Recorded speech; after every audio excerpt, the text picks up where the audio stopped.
कथामृतं तप्तजीवनं कविभिरीडितं कल्मषापहं श्रवणमङ्गलं श्रीमदाततं भुवि गृह्णन्ति ये भूरिदा जनाः. The nectar of thy words revives the scorched spirit of human beings. They purify the sinner and are the life of the holy. To hear them itself is auspicious and peace-generating. They are the real givers who spread thy name far and wide. Welcome to the scripture class today, and today's scripture is the Gospel of Sri Ramakrishna. Today is a very auspicious day, Durga Puja being celebrated everywhere, and so all of you, most of you must be busy watching live Durga Puja that is happening at the places. Somewhere Sandhi Puja will be soon. So we have made our today's scripture class short. It will be half an hour class. It will be over by 8 o'clock. So let me begin. We are on chapter 16. Page is 330. Chapter is with the devotees at Dakshineswar, part 2. And it was, the incident happened on Sunday, December 9, 1883. Yam recorded is on that day, Sunday, December 9, 1883. So Yam now narrates what he saw, what he heard, how was the situation, what he felt. So he just brings us to Sri Ramakrishna's room here. And who are sitting there, just what Yam says, how many people are there, there is one more person there when I read, and that is I myself. And when you hear, you yourself are there. So we are so many people, and we listen to what Sri Ramakrishna is saying. We have that feeling, then you will enjoy more. Sri Ramakrishna was seated on the small couch in his room with Adhar, Monomohan, Rakhal, Yam, Harish and other devotees. It was about 2 o'clock in the afternoon. The master was describing to them the exalted state of Sri Chaitanya. Sri Ramakrishna always spoke about God. Now today is Sri Chaitanya. Sri Ramakrishna is saying very inner feeling of Sri Chaitanya. And he seated on the small couch on the side of the big couch or bed where he used to lie down at night, rest at night, and on beside that was a small bedstead-like thing which they call couch. It has one mat spread there. Sri Ramakrishna used to sit on that while talking mostly. There were no chairs in that room. While talking, he would be in a small, that bed-like thing that you call small couch, and other was the bed with 4 legs and just flat plank of wood. And on that was the mattress, and there used to be one, what they call shitul pati, one mat over the mattress. So it is the winter time, and Sri Ramakrishna was describing the exalted state of Sri Chaitanya. Master, Chaitanya experienced 3 states of mind. First, the conscious state, when his mind dwelt on the gross and the subtle. Second, the semi-conscious state, when his mind entered the causal body and was absorbed in the bliss of divine intoxication. Third, the inmost state, when his mind was merged in the great cause. So the 3 state is Bhajyadasha, Antarbhajyadasha and Antardasha, the great cause. In Bhajyadasha he was aware of the external objects, external things, and also was aware of the working of the mind and the pranas. Intellect, all that subtle things also he could perceive of himself and others. And in this state, Sri Ramakrishna will describe what are there. The first three states, one is connected with the gross body, the physical body, and other is subtle body, the mental body, intellectual, both the intellect body, a prana body, like that. And the third is the Antardasha is the blissful body, the causal body was there. And the third is the inmost state when his mind was merged in the great cause. When he is merged in great cause, nothing doing. So the second stage is when his mind was merged in the causal body, the blissful state. That's when he used to go to Bhava Samadhi. The first stage he was aware of external world. He was singing the glory of God, crying and all that. The second stage was Antarbhadya when he was in the bliss of the vision of God or perception of God, when ego is written. In the great cause, the third state, inmost state, Antardasha, there was no ego even. All was merged in the great cause, that is Brahman. Everything, the great cause is the term given, but it means Brahman alone. Great cause, the real original cause, the primordial cause, that is Brahman. Cause of this whole universe is Brahman. This agrees very well with the 5 kosas or seeds described in the Vedanta. The gross body corresponds to the Annamaya kosha and the Pranamaya kosha. The subtle body to the Manomaya kosha and the Vijnanamaya kosha. The causal body to the Anandamaya kosha. So 5 seeds. The first one is the gross body. Inner to them, the 4 other kosas inner to them is the subtle body, that is Pranamaya kosha, Manomaya kosha, the Vijnanamaya kosha, these 3 seeds. Okay, and the third other kosha, the subtle body, Manomaya kosha, Vijnanamaya kosha, and the causal body to the Anandamaya kosha. Even Anandamaya kosha is in the subtle body. Now, when he was in this, Sri Ramakrishna will describe the Mahakarana, the great cause. The great cause is beyond the 5 seeds. When Chaitanya's mind merged in that, he would go into Samadhi. This is called the Nirvikalpa or Jada Samadhi. That is the one Samadhi in which person is, the soul is totally merged with the Supreme Soul. The Atman is merged with Brahman. Atman and Brahman become one. And it happens through the process of mind that takes it up to the Anandama, up to the Mahakarana or Brahman. And after that even mind cannot go, mind cannot feel, and you merge there. But when you are in Antarbhadya, then you can feel the bliss. The mind is still working there in a very subtle way. You are in the causal body. While conscious of the outer world, Chaitanya sang the name of God, Bhajyadasa, repeating the name of God. While in the state of partial consciousness, Antarbhadya, he danced with the devotees, and while in the inmost state of consciousness, he remained absorbed in Samadhi. So you can imagine when he was dancing with the devotees, even he was not with the mind or intellect, it was his very inner self, Anandamaya kosha, that was inactive. That bliss was there when Sri Ramakrishna danced without, there was no mind or any thinking that I am dancing this way. It was very spontaneous dance, that's why it was so captivating. And Sri Ramakrishna used to have these states of consciousness.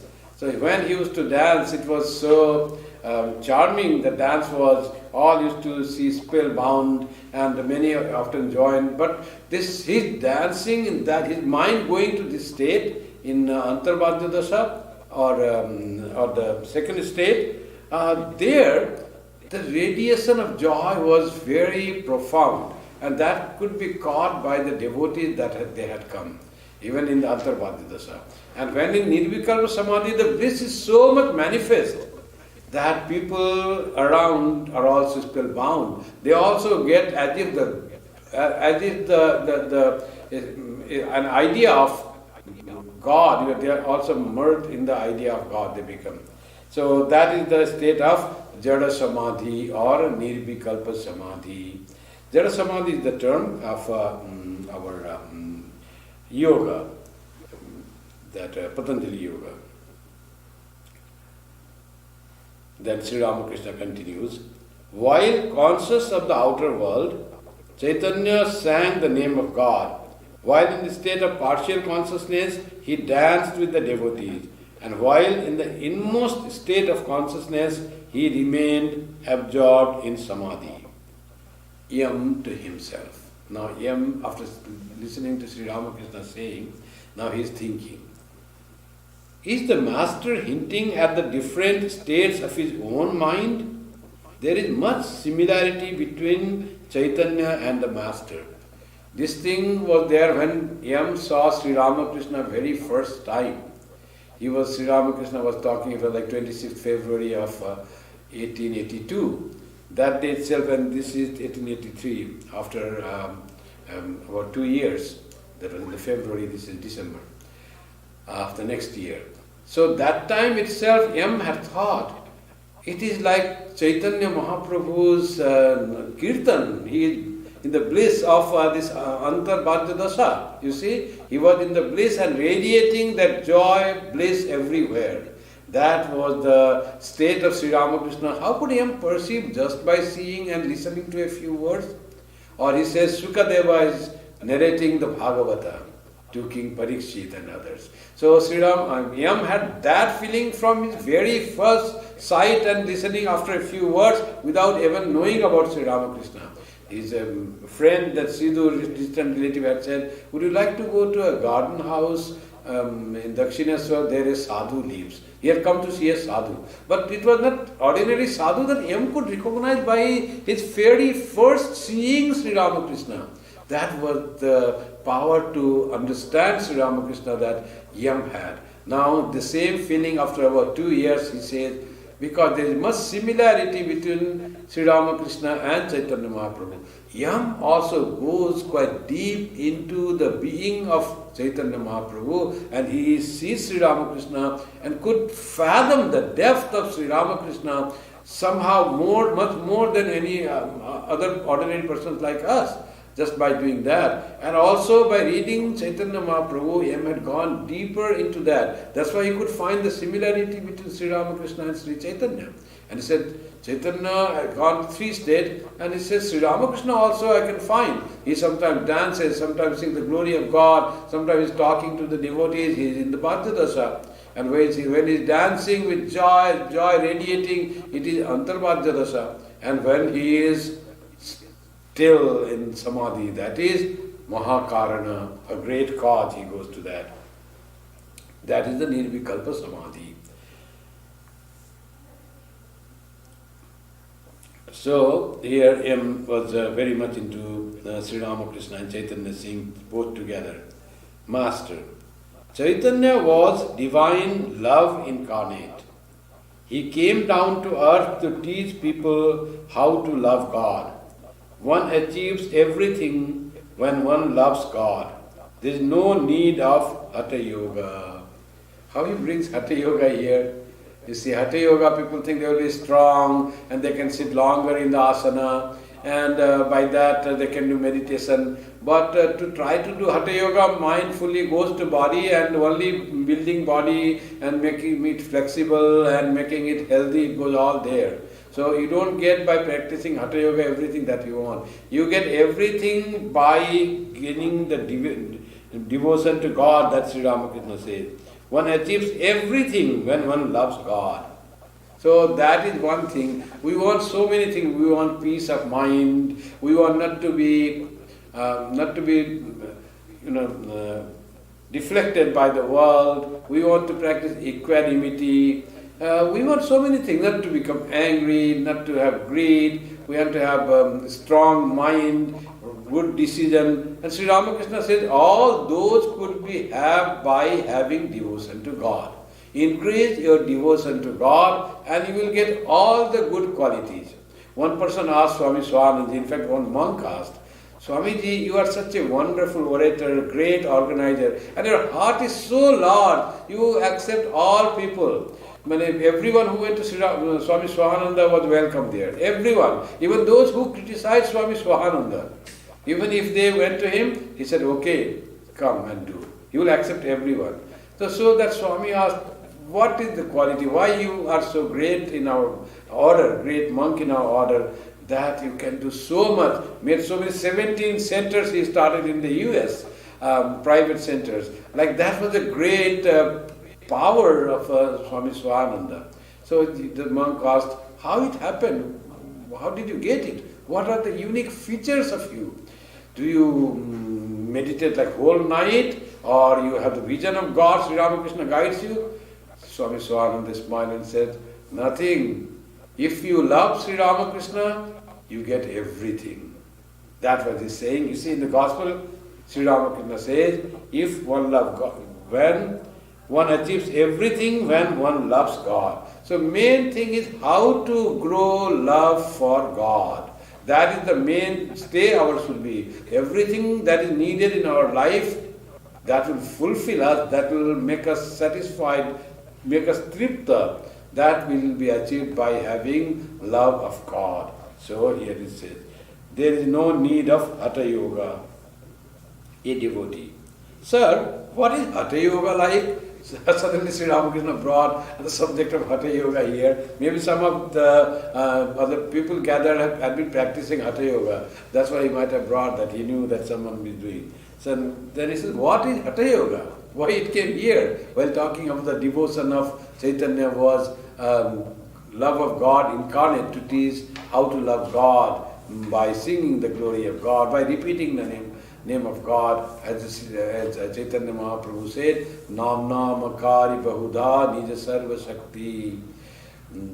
God has given the name and given whole power of godly divine power into that name. So you receive the name of God and you repeat the name of God. Any time, there is no time that you can repeat this, there is no place that you can repeat, you cannot repeat there. Everywhere you can repeat silently in your mind the name of God, and with the repetition you come closer to God. Slowly, gradually, but surely you come closer to God. That was what Chaitanya Mahaprabhu said. So here, Hatha Yoga, the person asked, devotee asked. The devotee's name never is written and not written. Sometimes he writes like that. All are there. Sometimes he will write the name. When he himself will ask, sometimes he will hide the name. A devotee. Maybe he himself is asking this question. Master, a man practicing Hatha Yoga dwells a great deal on his body. He washes his intestines by means of a bamboo tube through his anus. He draws ghee and milk through his sexual organ. He learns how to manipulate his tongue by performing exercises. He sits in a fixed posture and now and then levitates. All these are actions of prana. Their even mind is not there, intellect not there, there is no heart is there. It is all prana, the physical bodily functions, they all make this, do seemingly supernatural things, but they don't achieve anything to the person. They don't increase any peace in the person. It doesn't make him free from getting freedom from desires. To get freedom from desires, nothing real inner growth happens by practicing all these things of Hatha Yoga, clearly says Sri Ramakrishna. A magician was performing his feats when his tongue turned up and clove to the roof of his mouth. Immediately his body became motionless. It is said when tongue goes up and suddenly your nerves don't work and you become motionless. People thought he was dead. He was buried and remained many years in the grave. After a long time, the grave somehow broke open. Suddenly the man regained consciousness of the world and cried out, "Come delusion, come confusion." All laugh. All these are actions of prana. So this magician was showing some magic and was saying, "Come delusion, come confusion." And by accident his tongue turned up and he became, his all bodily functions stalled. and then he was as if dead. Nothing, no life signs were there. It was going into a dormant stage, like going into hibernation of the cold-blooded animals. But nothing changed. He was gone into deep slumber. And with that, people thought he was dead and buried, but he was not dead. So even under the grave, covered by some earth, he was not dead even then, because very little your physical these actions were there. This was going on, life functions were going on, needing very little energy, prana. And all prana activities were suspended, so that was conserving the prana and he was there. But when he regained consciousness by somebody's finding out the grave, and then what he said, come confusion, come delusion. For him no change was there, as if he was in the same state when he got his tongue turned upwards. So there was no change in the person, though he was unaware of the outer world. So that is what the Hatha Yoga can do. It can put you to slumber, get you more life. Another person have grown old, you might be again there, you might look younger. But what of that? What about your mind? It has same cravings for the world. So no use. The Vedantists do not accept Hatha Yoga. There is also Raja Yoga. Raja Yoga describes how to achieve union with God through the mind by means of discrimination and bhakti. This yoga is good. Hatha Yoga is not good. The life of a man in Kali Yuga is dependent on food. So, why Sri Ramakrishna says that life every age is used dependent on food? What it by means food here is Annamaya Kosa, Kalite Annagata Pran. Our mind dwells on the body. So we have to make that evolution of the mind dwelling in the body to dwell on God, on subtle things. So Annagata Pran means that is the sign of Kali Yuga. When you think of yourself as the body, others as the body, all judgment comes from look of the body. And you want to be muscular, you want to depend only food and the seed made of food, Annamaya Kosa, that's why the physical body is called Annamaya Kosa. That is the characteristic of Kali Yuga.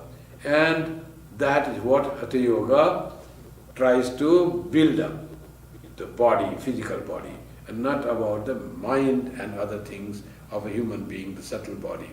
And in Raja Yoga, Sri Ramakrishna says, utilizes the subtle body, the mind, and with the mind it takes one to the union of God. It takes gradually the person how to make mind calm, and then that calm, purified mind will be fit to have devotion to God. So Raja Yoga will teach us how to make mind peaceful, restful, and that resting, peaceful, serene mind will lead us to God. That's what Sri Ramakrishna is saying, beautiful. Raja Yoga is good, Hatha Yoga is not good. Sri Ramakrishna was standing in the road by the side of the Nahabat. So from here he was sitting on the small cows. Now he had got up and went to the outside his room, and he was on his way to his, was standing in the road by the side of the Nahabat. Nahabat was the place where Holy Mother used to stay. He was on his way to his room, so he must have gone somewhere. Maybe he used to go to the pine grove, so he must have gone there, and from there returning to his room. So Miyam didn't say that Sri Ramakrishna left the room, but he's saying Sri Ramakrishna is coming to room again. It implies that he had left the room and now he's coming back. Having come from the pine, having come from the pine grove, he saw Yam seated on the veranda of the Nahabat. Behind the fence, absorbed in meditation. Oh, Sri Yam was meditating on all those scenes. What Sri Ramakrishna said, the similarity between Sri Ramakrishna and Chaitanya Mahaprabhu, he must have been meditating on what he heard from Sri Ramakrishna, our master saying. absorbed in meditation. Yam was already absorbed in meditation. Master, hello, you are here? You will get results very soon. If you practice a little, then someone will come forward to help you. What words of assurance. Who will help him in his spiritual life? Guru will help him, and later on the mind, purified mind itself will become Guru and guide him how to become closer to God through meditation. So he is encouraging Yam, and that is like not only saying what is going to happen in future, but like the blessing that Sri Ramakrishna is giving. You will get results very soon. Already Sri Ramakrishna knew that Yam was yearning for God. And this is the thing. When someone like Sri Ramakrishna says, you will get results very soon, what a great assurance. If you practice a little, then someone will come forward to help you. He always said, start your spiritual practice. Don't bother whether you have teacher or not, you have guide or not. Someone will be there to guide you. I used to give the example of going to Puri. One person was going to Puri, which is like towards the eastern side, southern side, and in place of going to south towards Puri, the person was going towards north. Now, how can he reach Puri? It's the wrong side. But because he was going to God, then someone will ask him, where are you going? And then he will say, I'm going to Puri. Oh, my dear friend, Puri is not this way, go towards the south. Then he will turn towards the south, towards the southeast. And there he will reach Puri. So there will be some guide who will tell you what is the right path to do. And in his spiritual life, the right direction will be given by Guru or the mind itself. Someone will be there. God himself will come as Guru. You meet a Guru, you meet a person, or your mind itself becomes like a Guru and start guiding. No, that is not right, this is right. Your mind discriminates and starts deciding in the right direction. Yam looked up at the master, startled. He remained sitting on the floor. He couldn't think that he is progressing so much. And such a great assurance, you will get it soon, and you will be guided soon by someone, you will go to the right path and you will achieve your goal. That make him really startled. And Sri Ramakrishna's words are the words of God. He knew that. Sri Ramakrishna was his Guru. And he knew that thing, so he remained on the floor because he cannot get up. He was so much overwhelmed with the words of Sri Ramakrishna. He never thought that it will happen so easily. He was progressing so much. Master, the time is ripe for you. The mother bird does not break the shell of the egg until the right time arrives. What I told you is indeed your ideal. Now, what Sri Ramakrishna has said, we don't know, he has not written that thing, but that was the ideal Sri Ramakrishna has said. Once he said, I saw you in the procession of Chaitanya Mahaprabhu, and devotion must be his ideal. But he was he was a philosopher, very learned person, had read a lot about the philosophy, Eastern, Western, all philosophy he had read, but his ideal might be bhakti. So that's why he said, what I told you is indeed your ideal. So that might be there, and time is almost ripe. The mother bird will have the egg. Inside the egg, the chick is already formed, only the shell is to be broken, and mother bird will do that. So Sri Ramakrishna gives such wonderful this encouragement to Yam, Master. It is not necessary for all to practice great austerity. But I went through great suffering. I used to lie on the ground with my head resting on a mound for a pillow. I hardly noticed the passing of the days. I only called on God and wept, "Oh mother, oh mother." He is saying the yearning that you don't have to do that is visible. Your inner yearning is enough, you have God. That I have done means what? I have done for you all.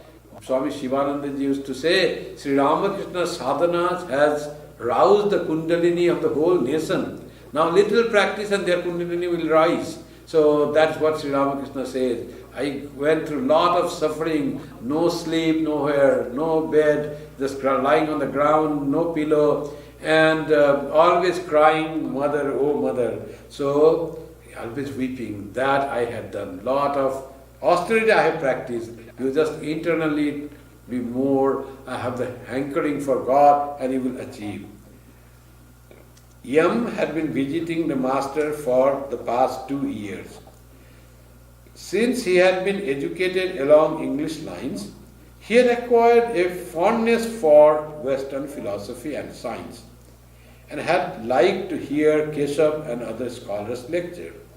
Sri Ramakrishna would address him now and then as the Englishman. Since coming to Sri Ramakrishna, Yam had lost all relish for lectures and for books written by English scholars.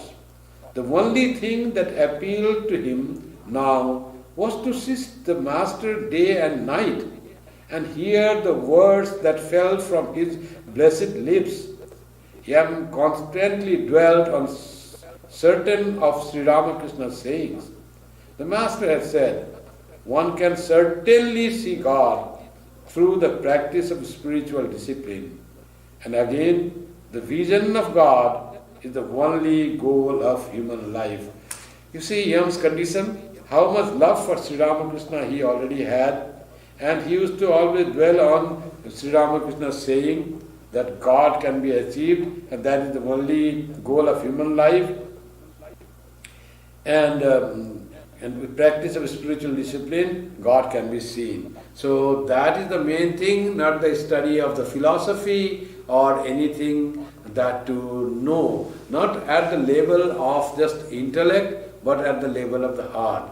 The heart is the thing where things sink and you really gain something. At the intellectual level, it is still outer level. So going deeper in the heart level, that Sri Ramakrishna said, your ideal is bhakti, perhaps he must have said, that's why he says that thing, and bhakti through yearning, love for Sri Ramakrishna, and 100% absolute faith in Sri Ramakrishna had already come to Yam. Yam is so blessed, and that's why he could present Sri Ramakrishna in the way that he has presented. Not that he added anything, but he could try to present Sri Ramakrishna as Sri Ramakrishna is, and we get Sri Ramakrishna as understood by a devotee. That's why the saying, the way he presented, it touches our heart, because Yam wrote all from his heart, not through the intellect he's going to present, he's going to write something, some novel for his own glory, nothing that way. He's just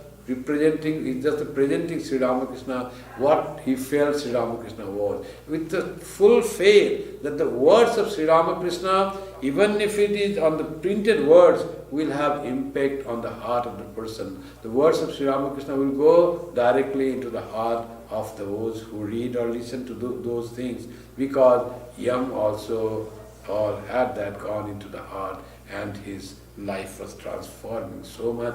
All things intellectual which he liked when he was studying the science, the philosophy, Western philosophy, all those become insipid. Now what is the real thing for him? What the real taste for him? It is Sri Ramakrishna, and the words and his teachings. God realization is the goal of life. Vision of God is the only thing that we should strive for, and that is, one certainly see God through the practice of spiritual discipline. This type of thing, how Sri Ramakrishna would have said, that Yam feels, yes, I can realize God. Without that, purpose of life is useless. So this type of thought Sri Ramakrishna had said, and he dwells on that, I have to realize God. And today Sri Ramakrishna says, you are closer to realization of God. You will achieve soon. The chick inside already ready to hatch. So mother will break the shell, the chick will come out, the real stuff will be there, not much late is there. Another place he gives the example, there is the rosy dawn, then sun will rise soon. Rosy dawn is already there in Yam. And he thinks that way. by the grace of Sri Ramakrishna, he is having all these things, and he has got the right line, not the study of the scriptures or discussing the logical approach to God, but through the heart and devotion. Your ideal is what I had said to you. It seems that Sri Ramakrishna must have said that way to him. So this much for today. We are short in class today. So we'll meet next Friday with Viveka Chudamani. Thank you very much for attending, and have a wonderful Durga Puja. Few days remaining. We are having Durga Puja tomorrow here in Vedanta Society. Tomorrow our puja will be online from 11 a.m. So it will be about 1 hour or a little less of puja, and after that we have said that people can come and they have just darshan and leave quickly so that others can come. So that much we are allowing, that much we can do in this situation here, very second stage of the COVID, all increasing numbers. In that, whatever the government has said, few people can be here. So all our volunteers are geared up to welcome you if you come. Just please follow the social distancing and try to do quick inside so that other who are outside be there. Don't jumble up at one place. So because that is that time the infection is. If there are many persons, just be little spread out, and inside we are making social distancing. We are marking the place. Just be there. And if you are in a family, you can come all together. Just please do quickly so that others may come. Thank you very much for being in the class. And now with the closing chant, I end today's scripture class. Om Shanti Shanti Shanti Hari Om Tat Sat Sri Ramakrishna Arpanamastu Jananim Saradam Devim Ramakrishnam Jagadgurum Padapadme Tayo Sritva Pranamami Muhurmuhu.